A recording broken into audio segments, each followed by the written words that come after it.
And we're back to learning JavaScript. Let me show you the document.write option for outputs. So it works kind of like the inner HTML, but it can also override the HTML completely. So whatever we've got here, it will be erased when we use the document.write.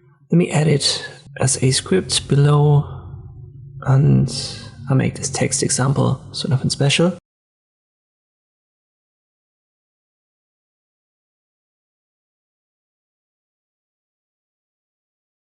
This is now shown just like with the inner HTML, and everything that was before it is still shown.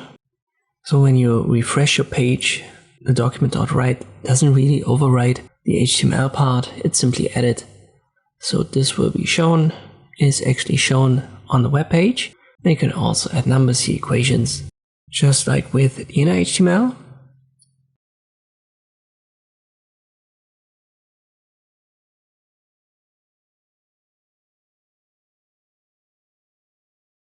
But when we use it, for example, on a button, where we don't refresh the page, but instead add the document.write when we click on this button, we call that click here to override, then this paragraph will disappear. So this will be overwritten, and same goes for the H1 and the paragraph above. So everything will be erased. When I add this here, let me define the button, I give it a type, and then the on-click, here we add the document.write.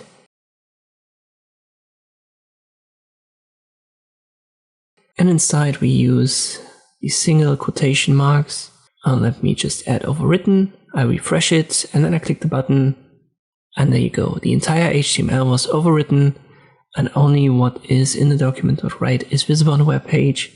And there's a big difference between this option to create or generate output and the inner HTML that we've used in the last tutorial.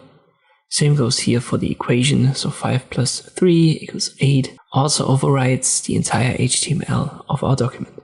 We're going to encounter inner HTML document.write in future tutorials, but this is basically the big difference. I hope this video was helpful, thank you for watching, and I'll see you next time.